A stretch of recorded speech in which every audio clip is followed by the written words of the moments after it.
Estamos todos con muchas preguntas para el doctor Álvaro Delgado. Vamos a empezar, por lo menos brevemente, pero tenemos que hablar un poquito de hechos que son muy actuales y de conversación, ¿no? Artigas, sí. Departamento de Artigas. Valentina Dos Santos, ¿puede ser candidata por el Partido Nacional si lo pide concretamente las departamentales? Mira, Valentina Dos Santos hoy renunció al Partido Nacional. Sí, es cierto. Sí. Hoy no es miembro del Partido Nacional y obviamente el Partido Nacional es el dueño del lema. Y además está ejerciendo una condena que además la Corte Electoral la inhabilitó. Así que en ese proceso está. Con lo que pasó en Artigas pasaron tres cosas y yo tuve mucho que ver en la decisión. Le pedí la renuncia al Partido Nacional, a los tres implicados. Le pedí a Pablo Caram que renuncie a la Intendencia, cosa que hizo, y además la justicia laudó y condenó, sin prisión, pero condenó, y además, con un delito, ¿no? Estamos hablando, sí. Y además la Corte Electoral inhabilitó a ejercer de cargo, o sea, asumió una nueva intendenta que está en la línea de suplentes, y Valentina Dos Santos no diputada, y Pablo Caram renunció a la Intendencia. Por lo tanto, lo descartás, casi. Se entiende que por el tiempo ya podría postularse a intendenta. Estamos hablando de cosas contrafácticas. Hoy esta es la situación. Pero Álvaro Delgado quería, porque Valentina Dos Santos en enero puede postularse y que la Convención Departamental decida que va, pero el Partido Nacional le tiene que dar el lema. El Partido Nacional le tendría que dar el lema, no le tendría que dar el lema. Delgado le daría el lema a Valentina Dos Santos después de ser acusada, condenada por usurpación de funciones. Mira, hay situaciones, porque tenés que ver los antecedentes, ¿no? Que pasaron en las dos cosas, que una vez que la persona cumple su condena, como cualquier persona, queda habilitada civilmente, porque en realidad la inhabilitación ya terminó y la condena se cumplió. Podría estar habilitada a pedir el lema y bueno, es una discusión que posiblemente sí, y ahí el Partido Nacional va a tomar una decisión. Hay antecedentes en un sentido y en el otro. ¿Y Delgado personalmente? Y veremos cuando se dé la situación. Lo dijo el diputado suplente de Dos Santos, Soravilla, dijo, Valentina seguramente va a ser intendente de Artigas. Pero eso corre por su cuenta y a él le deja hacer la pregunta. Pero no tiene una posición definida en este momento. No, en principio, obviamente es una posición que no comparto, el momento de hoy que no la comparto, pero vamos a ver más adelante. Primero que cumpla la condena como en los plazos establecidos. Hay una pena alternativa que es el trabajo comunitario, que se cumple. O sea, hay una cantidad de pasos previos antes de discutir ese tema. Sí, pero lo que pasó va a estar incambiado al momento en que le toque o no postularse como candidata. Veremos. Bien. Siguiendo en el tema, ¿qué carátula, qué rótulo le pondría Delgado a esto? ¿Quién? A la situación de Artigas. El senador Luis Alberto Heber dijo que era un acto de corrupción. ¿Usted comparte?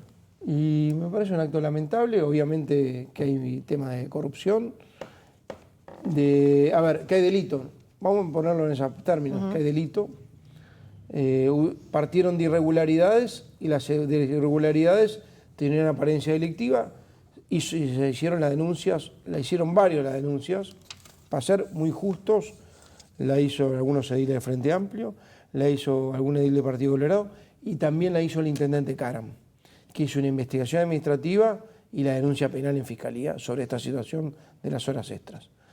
Esa es la realidad. ¿Les puede gustar o no puede gustar? Esa es la realidad objetiva.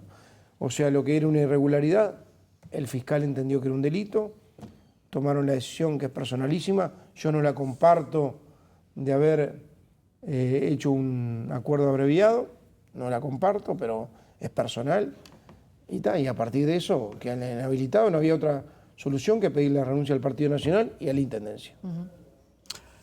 Uno se pregunta si el partido, ¿por qué no el partido no actuó antes? ¿No? El senador da Silva dijo, bueno, que lamentablemente habían cometido el error de no actuar antes. Para ir terminando el tema, porque hay muchos, ¿no? ¿Qué es actuar antes, Alfonso? ¿Cómo? ¿Qué es actuar antes? Bueno, dijo no actuar antes, no haber visto antes esto, pero el senador Camí dice que hizo la denuncia en 2023. El Partido Nacional no conocía esto como para haber actuado antes. Está bien, a ver, pregunto, ¿no? Si yo hubiera sabido que alguien tenía 290 horas extras? Obviamente no lo sabía.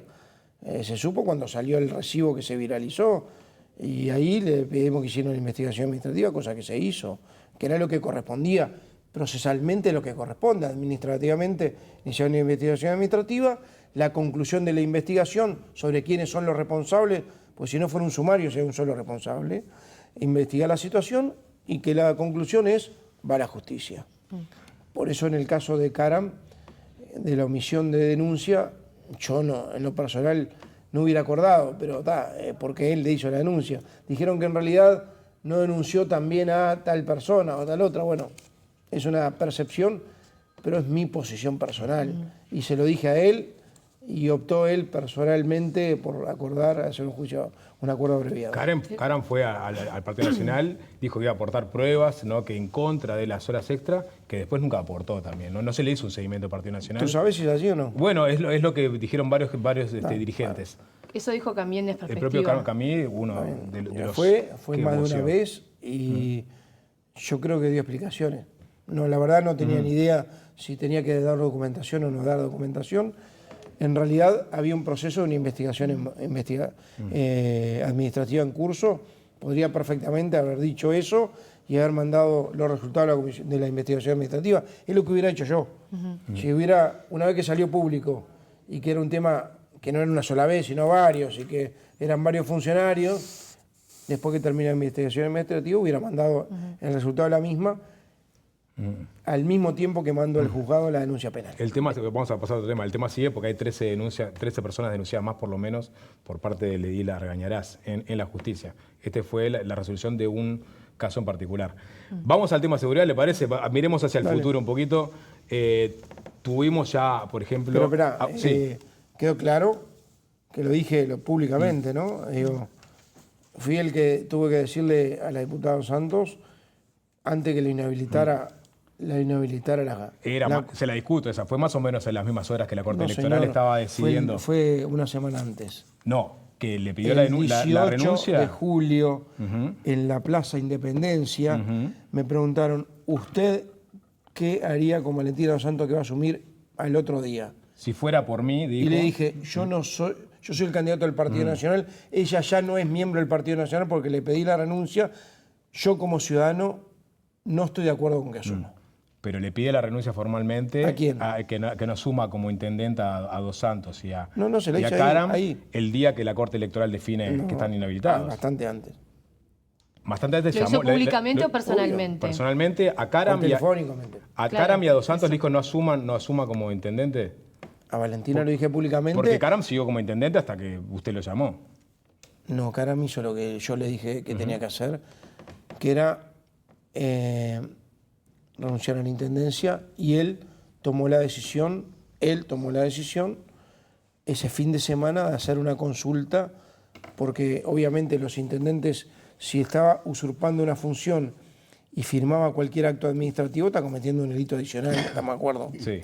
Entonces, él se cubrió haciendo la consulta a la Corte Electoral. Independientemente de esa consulta, yo lo llamo el fin de semana y trascendió el lunes. Es más, lo hice antes que lo hiciera la Corte Electoral y le dije que mi posición era que él tenía que renunciar a la intendencia independientemente de la decisión de la Corte Electoral, cosa que él hizo. Bien, modelo antimafia italiano. Esa es una de las propuestas que tiene Álvaro Delgado, el equipo de Álvaro Delgado, para combatir el gran narcotráfico. Es decir, una serie de instituciones, organismos del Estado que van a coordinar para ser más eficientes en el combate al narcotráfico, que son los temas de mayor preocupación de los gobernantes, de la ciudadanía, etcétera.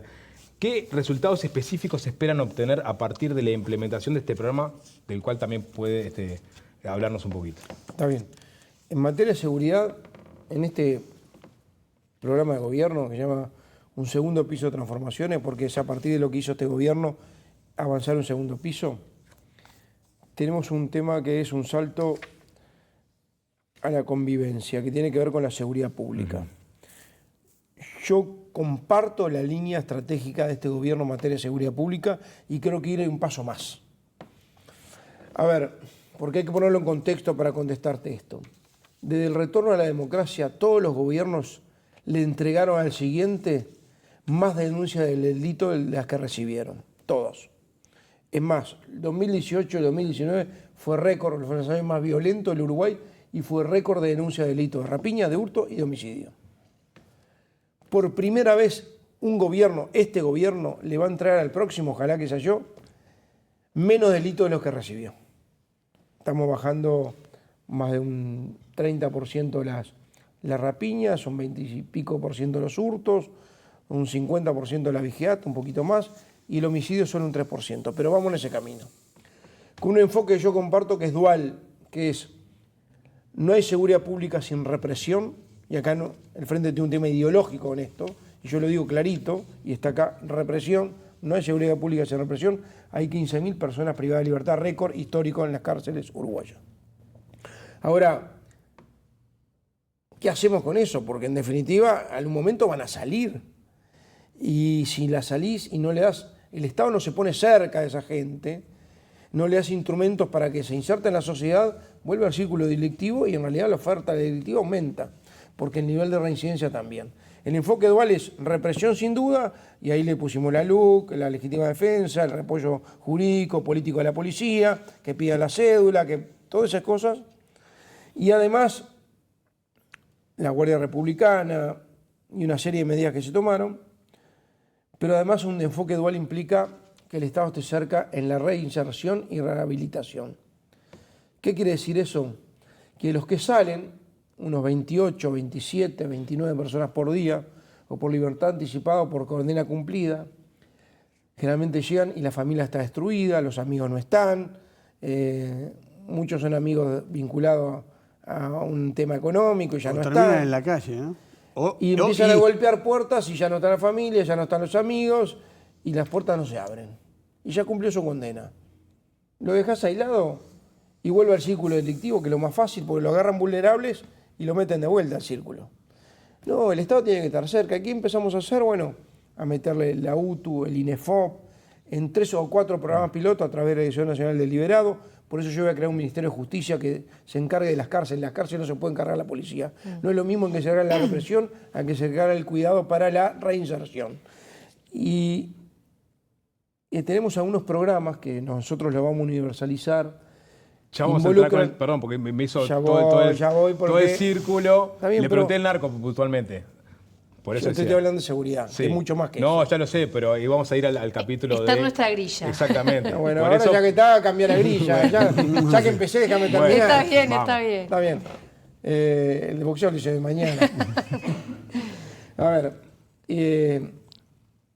hay un programa que estamos haciendo, además de por la inteligencia artificial de la policía, allanamientos nocturnos, que es un tema clave para seguridad, que es las becas en empresas donde hay más de 100 empresas en un programa piloto para los que salen de la cárcel, que tienen, la verdad, que una deserción de un 3%, cuando a veces la reincidencia llega a un 60% en el segundo y tercer año, donde el Estado le subsidia el 80% del sueldo a las mujeres y el 60% a los hombres durante un año, y le da un curso de capacitación a través del INEFOP o el AUTO.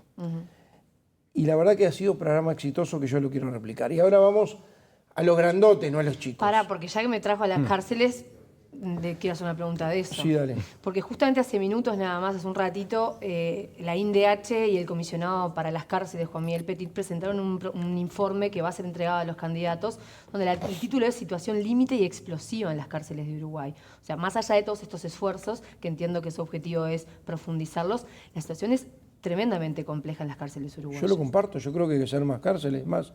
Hay 2 cárceles más en curso para hacerse. ¿Y en plata? Y en las que están financiadas, una es una PPP y otra por otra iniciativa, y nosotros estamos planteando una tercera cárcel de máxima seguridad en el programa de gobierno. O sea, yo creo que las cárceles están sobrepobladas para la dimensión que tiene. Tenemos récord de personas privadas de libertad, 15.000. Y ahora estos no son los chicos, estos son los chicos, quiero decir, ahora voy a los grandes. Y los grandes tienen que ver con los que disfrutan, no se ensucian las manos con sangre, pero disfrutan de la plata de los que se ensucian las manos con sangre y consiguen cosas. O que no tocan la droga, pero que disfrutan la plata de los que consumen droga. Y esos los agarrás por el patrimonio.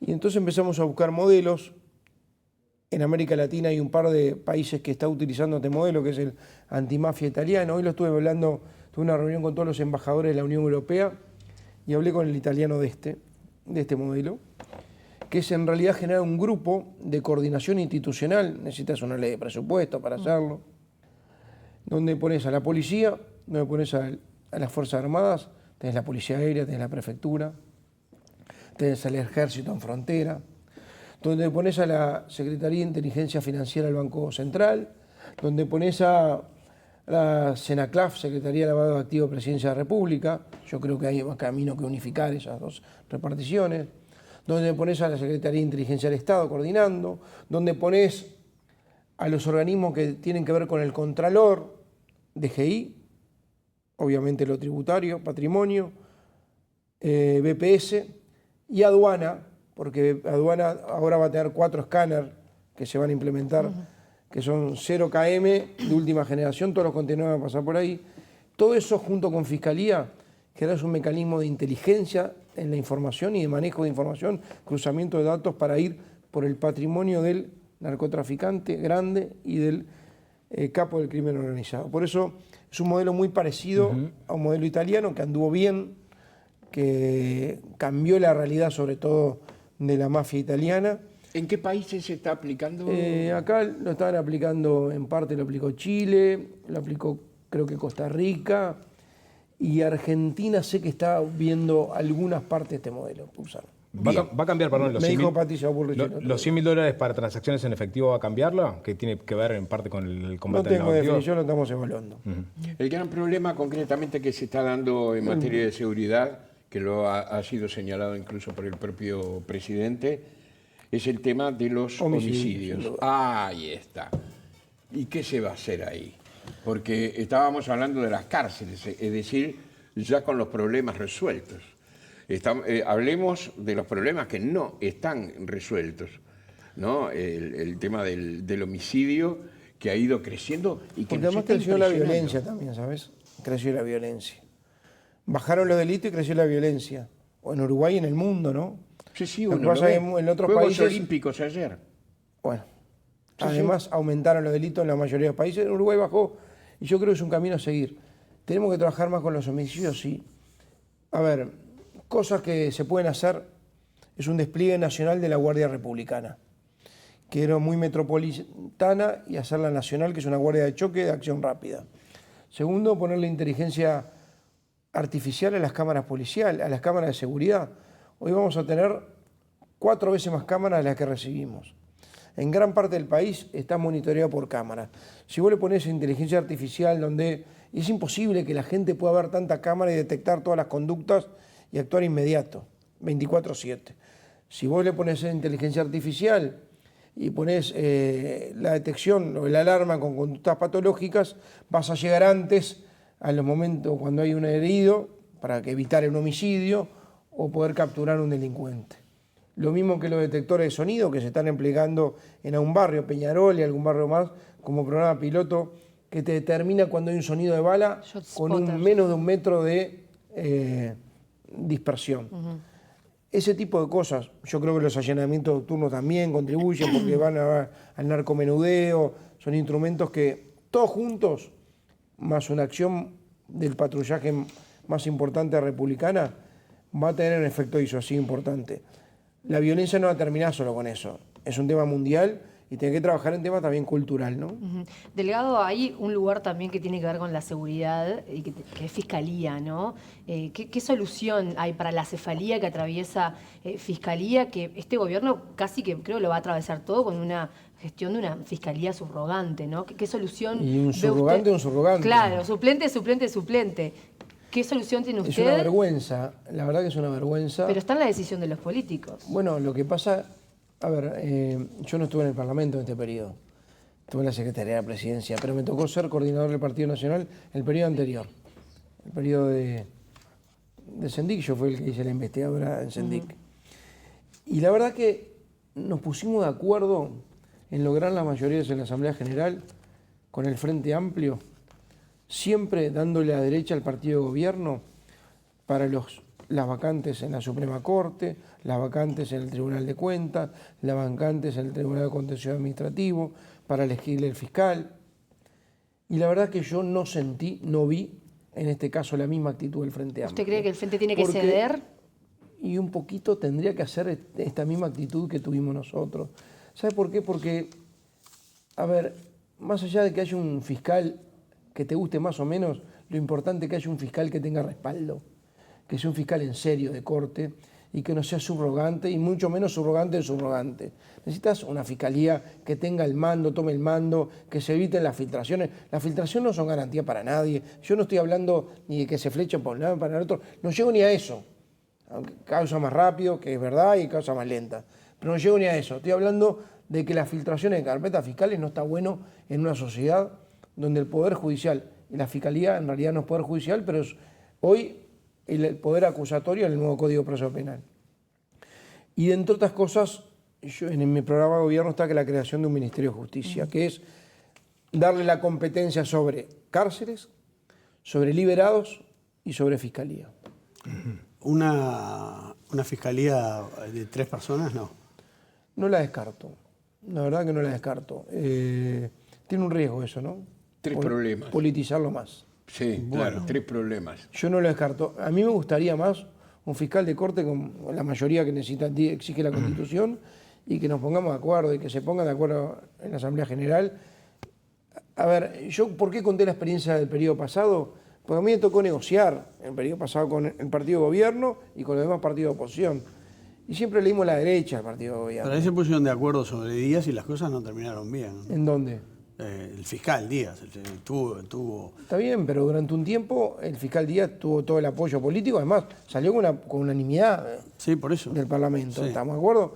Pero estoy hablando de vacantes de la Suprema Corte, que no entraron simplemente por el orden de prelación y de antigüedad, o del TCA, o del Tribunal de Cuentas. Y siempre ese paquete nos pusimos de acuerdo. Sí, Gómez confirmó hoy que se va en agosto, ¿no? A fin de mes, o sea que este tema va a Sí, seguir. Gómez está haciendo una ronda, me parece un buen gesto. Yo creo que para anunciar eso con los candidatos, por lo menos es lo que dijo, sé que pidió a mí me pidió ayer una reunión. Un tema que está muy vinculado, de un modo u otro, a la... Bueno, puede estarlo, por lo menos a la violencia y demás. Hay dos, unos asentamientos, lo hablaremos un poco después, pero hay uno que tiene que es la pobreza infantil o infantilización de la pobreza, que es un problema gravísimo. Uruguay, porque a veces se entiende mal, ¿no? Pero Uruguay es el que tiene más porcentaje ahí en ese tramo. Ustedes hablan de un programa de $200 millones. Sí, a ver, la pobreza ¿Y infantil... hacia dónde iría? Porque no está muy claro y de dónde saldrían los fondos, ¿no? La pobreza infantil está estancada en Uruguay hace mucho tiempo. Estancada en un guarismo que no nos deja contentos a nadie, ni al gobierno anterior ni a este. Yo podría discutir cómo se miden algunas cosas, pero me parece que no sería serio ni sería justo ponerme ahora a discutir cómo se evalúan algunas cosas. Por ejemplo, hay prestaciones del MIDES que no están incluidas para medir la pobreza, que son ingresos como es el subsidio a la luz y el subsidio al supergas. Es plata, ¿no? 80% de la luz, a veces el 90%, y el supergas. Pero yo no lo quiero discutir eso, porque eso debe ser el inicio de un gobierno, un gran acuerdo, que no haya desconfianza. Si algo en Uruguay ha generado es no desconfiar de los números. Porque generalmente, a ver, en los temas policiales, quienes miden el observatorio de delitos, de denuncia de delitos, son los mismos que estaban en el gobierno anterior. O sea, nadie puede discutir los números. Justo ahora con ese Y tema. mucho menos los que hacen los números. Algunos lo discuten Sí. igual, ¿eh? Carrera vi que lo había discutido. No lo discutía antes, lo discute ahora. Pero en el tema pobreza infantil estamos en un guarismo estancado de hace varios años, de que viene del gobierno anterior. Y yo creo que este gobierno, si bien invirtió en dos cosas, en la rendición de cuentas pasadas, en adicciones y salud mental, $22 millones. En la anterior, en primera infancia, $50 millones por año. Y sabes que la ejecución, la falta de coordinación para ejecutar, terminó, a mi juicio, y es eran cosas que te desesperaban, que muchas veces no veías un impacto inmediato en 50 millones de dólares, no veías un impacto inmediato en tratar de bajar estos niveles de estos indicadores, que tiene que ver con un tema familiar, que tiene que ver con multicausal, pero que en realidad vos no podés ser el país más desarrollado de América Latina con este algoritmo de pobreza infantil, y tenés que bajarlo. Y entonces, Y en realidad no lo bajás solo con un tema multicausal, educación, tiempo completo, que todo eso ayuda. También tiene que poner plata. y gestión, buena gestión. Porque a Gestión veces- con plata, las dos Sí, cosas. sí. Y hablé primero de gestión Sí, y sí. ahora estoy hablando de Sí. plata. Y seguramente gerenciamiento para coordinar. Muchas veces en el Estado lo que falta, a veces no es plata, es gente que coordine las acciones de lo que usan, lo que invierten la plata. Esa propuesta y hizo gastan la Cristina plata. Lustenberg justamente con su proyecto. de Sí, primera yo infancia. comparto gran parte del proyecto de ella, en algunas cosas no, pero en general lo comparto el proyecto. Acá habla de los gerentes de la administración para proyectos. Y nuestro proyecto termina el plan familias, donde la prioridad es la primera infancia, al final del quinquenio gastando casi 200 millones de dólares. Y eso iría focalizado a dónde. Primera infancia, ¿Y el dinero de dónde saldría? bueno, ahí está explicado en el programa de gobierno. En realidad, vos desafectando una cantidad de cosas del Estado, yo en realidad tengo un compromiso público que lo reitero. Nosotros no vamos a subir los impuestos. Otros todavía tienen que explicar. Y tienen que explicar con una redacción media ambigua, que en realidad van a ver cómo redistribuyen la carga, el capital, y cuando te dicen eso, porque te la van a dar. Yo en esto, soy muy claro, no vamos a subir los impuestos. Creo que hay que redistribuir otras cosas y redistribuir y priorizar otras cosas. En realidad es posible ahorros en el Estado. Es más, este gobierno hizo ahorro en el Estado a pesar de que la pandemia y las 5 crisis que tuvimos en total, nos llevó puesto 4.414 millones de dólares que no estaban previstos en ningún lado. Claro, lo de primera infancia específicamente es el único punto en el que ustedes dan una cifra, que son estos 200 millones Sí. de dólares anuales. Sí, sí. O sea, hay un Lo hicimos riesgo. a propósito. Exacto, hay un riesgo en decir cuánta plata. Sí, sí, pero quisimos asumirlo, porque para que sea muy nítido el compromiso. Si gana el plebiscito también de la previsión social. ¿Cuánto cambia? Ah, bueno. ¿Eh? Y si hay una guerra mundial, cambia.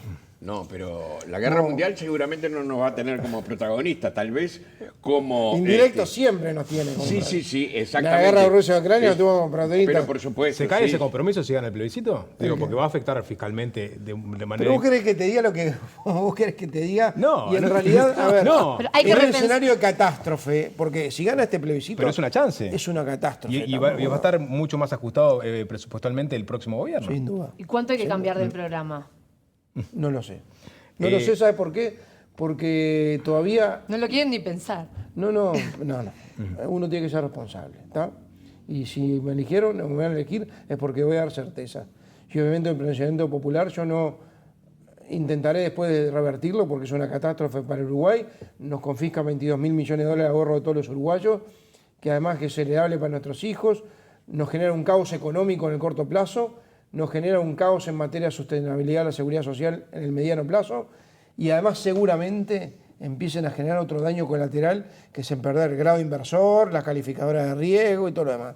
O sea, vamos a militar fuertemente para que este plebiscito no se apruebe. Porque además no es contra la reforma de este gobierno, es contra el sistema del 96. Y ahí tiene que ver con un tema más de fondo, que es ¿quién lidera? ¿Quién lidera? ¿Quién lo promueve el plebiscito? El PIT-CNT. Partido Comunista del Frente Amplio, Partido Socialista y algunos partidos menores. A ver, del Partido Comunista y del PIT-CNT, eliminar la SAFAP y confiscar la plata de los uruguayos, el ahorro individual, eliminar el ahorro individual, lo vienen planteando hace muchos años, ¿no? Es un postulado histórico. Hasta de Murro era, ¿se acuerdan? Sí. De Murro. No se animaron. En el gobierno del Frente Amplio no se animaron. Tenían mayoría, tenía un gobierno propio, no se animaron. ¿Por qué? Porque había liderazgo y cortafuegos. Estaba Vázquez, estaba Astori, que eran como cortafuegos, que había un límite que no pasaban. ¿Por qué se animan ahora? Porque el Frente Amplio no tiene liderazgo. Y está corrido a la izquierda, sin cortafuegos, y en realidad estos sectores son los que terminan hoy condicionando y mandando al Frente Sí, Amplio. hay que decir que- Yo aspiro que el sentido común se imponga, vamos a hacer campaña muy fuerte, y espero que el Frente Amplio, como partido político, que fue gobierno y aspira a hacerlo, se pronuncie. Porque en esto no tenés que ver qué es lo que te conviene, tenés que ver qué es lo que le conviene al país, no lo que te conviene electoralmente. El sector Perdón, de Orsi, Diego. el sector de Orsi Sí. se pronunció en contra fuertemente. Yo hablé el del MPP. Frente Amplio. No, digo porque hubo entre el Frente Amplio pronunciamientos. Perdón, Sí. pero por allí escuché que si Álvaro Delgado es el presidente de la República, es aceptado el plebiscito, Álvaro Delgado va a intentar cambiar concretamente la realidad que impone ese plebiscito. ¿Cómo lo haría? ¿En forma A parlamentaria? ver, ¿Se a ver, puede? No se puede. No se puede. Primero, si viene un gasto exorbitante, Sí. como ese plebiscito se aprueba, seguramente ya hay algunos. El otro día escuchaba economistas que hablaban que había que subir el IVA al 34% y que había que subir otra cantidad de impuestos para poder financiar algo que se desfonda, que es el Uruguay económico. Más allá de la no sustentabilidad del sistema, nada te va a garantizar que puedas cobrar la jubilación. Pero partamos de la base que se aprueba. Obviamente yo no voy a hacer por ley lo que se definió en una consulta popular, por lo que respeto mucho. No voy a hacerlo del Frente Amplio con algunas leyes que después terminarán con leyes interpretativas de los plebiscitos. Todos sabemos a qué me estoy refiriendo, ¿verdad? Ahora, tengo derecho mañana a buscar mecanismos para llegar a tratar de convencer a la gente para decir que esto es nefasto para la economía del trabajador, para sus hijos, para su futuro, y tratar de darle un mecanismo de una nueva consulta para tratar de derogar lo que se votó. Eso es legítimo, obviamente. Eso es legítimo. Bien. Economía. El escenario que tenemos actual no es el de escenario con un plebiscito aprobado, sino que es el escenario macroeconómico vigente presente. En la campaña de 2019 estuvo encima de la mesa, fue uno de los ejes de discusión, el déficit fiscal pronunciado que estaba dejando el Frente Amplio. El agro se pronunció en contra, la oposición en contra. Estamos cerrando este gobierno y las mismas voces, las mismas quejas aparecen por el déficit fiscal. En el compromiso por el país, ustedes se comprometían a disminuir el déficit como condición para reducir el ritmo de endeudamiento y la presión sobre el tipo de cambio. Llegado 2024, le cito a algunos economistas, uno por lo menos que es el economista Javier Daedo, que dijo que el próximo gobierno tendrá que enfrentar una situación complicada debido a que el déficit fiscal es por lo menos el doble de lo que debería. El ejecutivo que asuma deberá cuidar la caja y devolverle competitividad a la economía. Por un lado, se asume si se incumplió ese compromiso original y lo otro es, ¿comparte eso que dice Daedo? Yo no soy un comentarista de los demás. No, pero esto no es la realidad. No soy Está. comentarista de los demás. Vos me querés llevar siempre esa lógica y yo no voy a entrar. Porque no soy comentarista de dichos ajenos. Pero esto no son datos de la realidad. No, porque yo creo que está equivocado, porque tú no lo estás teniendo en cuenta y lamentablemente el que hace el comentario tampoco, que en el medio hubo una pandemia. ¿Está? Y yo hablé que nos llevó puesto las 5 crisis, la crisis hídrica de verano, de invierno, la pandemia y la guerra, pero sobre todo la pandemia, hizo que el Uruguay durante 2 años estuviera condicionado por lo más importante que era tratar de cuidar vidas. Y obviamente eso implicaba plata para que la gente no se cayera de la mesa, que era subsidios, era seguros de desempleo especiales, era una cantidad de mecanismos para subsidiar sectores para que no se murieran, para que puedan comer. ¿Usted se acuerda de lo que era la pandemia? Un gobierno que va a tener 5 años tuvo 2 condicionados, va a tener 3 operativos, que además tuvieron 5 crisis como la sequía del 23, de verano y de invierno. Entonces, no son situaciones químicamente puras. Yo te puedo decir que a pesar de todas las crisis que tuvimos, a pesar de la pandemia, tenemos hoy la nota de crédito de riesgo más alta en la historia del Uruguay. Me hubiera gustado escucharlo, más alta del Uruguay, de las calificadoras de riesgo, o sea, tan mal no estamos en el manejo responsable de la economía y de las finanzas. Tenemos la mitad de la inflación que el 2019, por primera vez en un año está dentro del rango meta la inflación. Dejamos de destruir salarios para crear salarios, 85.000 personas trabajando nuevas, tenemos récord de personas trabajando, tenemos el salario más alto en 49 años y tenemos menos déficit fiscal. Quizás no todo lo que hubiéramos querido, porque el 23 fue un año muy complejo, tú sabés la afectación que generó fundamentalmente para el agro y para la granja y para algunos otros sectores la crisis hídrica del verano y lo que significó la plata que hubo que invertir para el invierno, para no quedarnos sin agua, un día sin agua apta para consumo humano. Bueno, a pesar de eso tenemos menos déficit fiscal de que el que recibimos. ¿Y la trayectoria del déficit en un gobierno de Delgado, cómo le imagina? Y nosotros lo decimos acá, ¿no? Obviamente nosotros queremos dar competitividad, tenemos que ir a una baja de gasto y también una baja del déficit fiscal, notoriamente. Y además tenemos un compromiso. La segunda cifra, mira, me hiciste acordar. Pusimos que nuestra ¿De idea plata? es terminar con una inflación en el eje del 3%. Esa es la otra cifra que está acá. Dos preguntas. ¿Vos, Jorge, querés? Dale. Una doble pregunta breve. Una es casi un sí o un no. Con todos estos elementos, ¿intentaría tener de nuevo a Azucena en el cargo de ministra de Economía? Mira, Azucena va a estar apoyando el equipo, trabajando en el equipo. Azucena es una excelente profesional, una gran ministra de Economía.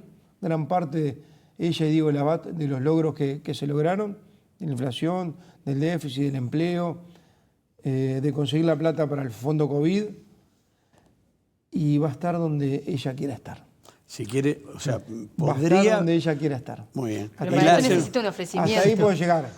la segunda... No es ni un sí ni un no. La ¿Quiere segunda la fórmula también, Sí, Delgado, sí, o no? sí. La segunda, Toda una pregunta- respuesta. ¿eh? la segunda pregunta que tiene que ver con esto es el famoso tema del atraso cambiario. Algunos dicen que está planchado el dólar, ha habido reclamos, la Federación Rural. ¿Tienen algo pensado en eso? ¿O no cree que haya atraso cambiario, que está bien, digamos, como está hoy? A ver, lo que pasa cuando yo hablo del dólar, tengo que hablar de la competitividad, que es mucho más que el dólar. ¿Estamos de acuerdo, no? Sí, claro. Y ponemos un Uruguay más barato para vivir y para producir.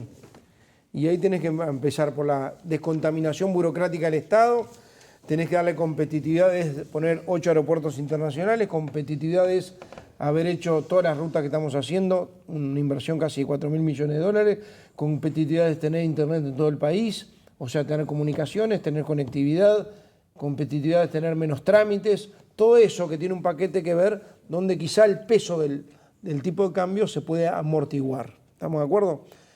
Esto no es nuevo.